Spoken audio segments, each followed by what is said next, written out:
कभी सोचा है कि क्या हो अगर भगवान खुद अपने ही मंदिर को, अपने ही घर को सिर्फ एक भक्त के लिए छोड़ दें? सुनने में नामुमकिन लगता है ना? पर आज हम आस्था और प्रेम की एक ऐसी ही दिल को छू लेने वाली कहानी में गोता लगाने वाले हैं जो सदियों से सुनाई जा रही है। तो चलिए कहानी के उस सबसे अविश्वसनीय हिस्से से शुरू करते हैं जिसने सब कुछ बदल कर रख दिया। वो पल जब ब्रह्मांड के स्वामी ने अपने भक्त के लिए सारी दुनियावी सीमाओं को तोड़ दिया। इस पूरी कहानी के केंद्र में है रामदास, बंगाल के रहने वाले एक साधारण से इंसान जिनकी असाधारण भक्ति ही उनकी पहचान थी। उनकी पूरी जिंदगी भगवान जगन्नाथ की सेवा के लिए ही बनी थी। हर एकादशी को, जो कि एक बहुत पवित्र दिन माना जाता है, रामदास एक बहुत ही कठिन तीर्थ यात्रा पर निकलते थे। सोचिए, बंगाल से पुरी तक पैदल चलना हर बार, फिर वहां पहुंचकर समुद्र में स्नान करना, भगवान का महाप्रसाद पाना और रात भर मंदिर के बाहर बैठकर भजन गाना, ये उनका अटूट नियम था। अब देखिए, साल दर साल बीतते गए। इस मुश्किल यात्रा ने रामदास के शरीर को थका दिया। वो बूढ़े हो चले थे, कमजोर हो गए थे, लेकिन उनकी भक्ति, उनकी श्रद्धा में कोई कमी नहीं आई, बल्कि वो तो और भी मजबूत होती जा रही थी। और बस यहीं से कहानी में एक ऐसा चमत्कारी मोड़ आता है जिसके बारे में किसी ने सोचा भी नहीं होगा। अपने भक्त की तकलीफ और उसके प्रेम को देखकर खुद भगवान जगन्नाथ ने कुछ करने का फैसला किया। ये कहानी का शायद सबसे भावुक पल है। अगली एकादशी पर जब रामदास भजन में पूरी तरह डूबे हुए थे, भगवान जगन्नाथ ने उन्हें दर्शन दिए और जानते हैं क्या कहा? उन्होंने कहा, रामदास, अब तुम मत आया करो, तुम्हें इस हालत में देखकर मुझे भी तकलीफ होती है। जरा सोचकर देखिए, भगवान अपने भक्त से कह रहे हैं कि तुम मत आओ, मैं खुद तुम्हारे घर आऊंगा। उन्होंने एक वादा किया, अगली बार जब आओ तो एक बैलगाड़ी लेकर आना, मैं तुम्हारे साथ ही चलूंगा। और अब कहानी पहुंचती है उस रहस्यमयी रात पर जब भगवान जगन्नाथ ने अपने प्रसिद्ध मंदिर को छोड़ने का फैसला कर लिया था। ये एक ऐसा पल था जो इतिहास में हमेशा के लिए दर्ज होने वाला था। और ये सब हुआ कैसे? देखिए, कितना साधारण तरीके से, कोई शोर शराबा नहीं, कोई घोषणा नहीं। रात की शयन आरती खत्म हुई, भगवान ने अपने कपड़े एक छोटी सी पोटली में बांधे और चुपचाप मंदिर से बाहर निकलकर रामदास की बैलगाड़ी की तरफ चल दिए, बिल्कुल एक आम इंसान की तरह। वहां पहुंचकर जब भगवान ने रामदास के बूढ़े और थके हुए बैलों को देखा तो उन्होंने प्यार से बस उनके ऊपर हाथ फेरा और उसी पल एक दिव्य स्पर्श से वो बैल फिर से जवान और ताकतवर हो गए। ये भगवान के प्रेम की एक छोटी सी झलक थी।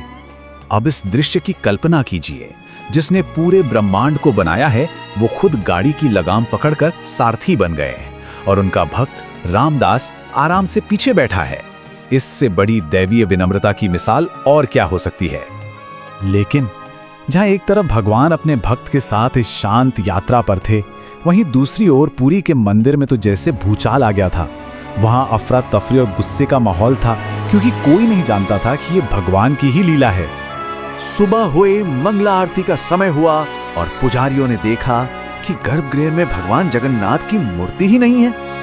बस फिर क्या था, पूरे मंदिर में हाहाकार मच गया। सबने कहा चोरी हो गई, और क्योंकि रामदास ही रात भर वहां कीर्तन कर रहे थे तो सारा शक सीधा उन्हीं पर गया। पुजारियों की टोली गुस्से में रामदास को खोजने निकली। जब उन्होंने रामदास को पकड़ लिया तो उनकी नजर गाड़ी में रखे भगवान के पीले पीतांबरी पर पड़ी।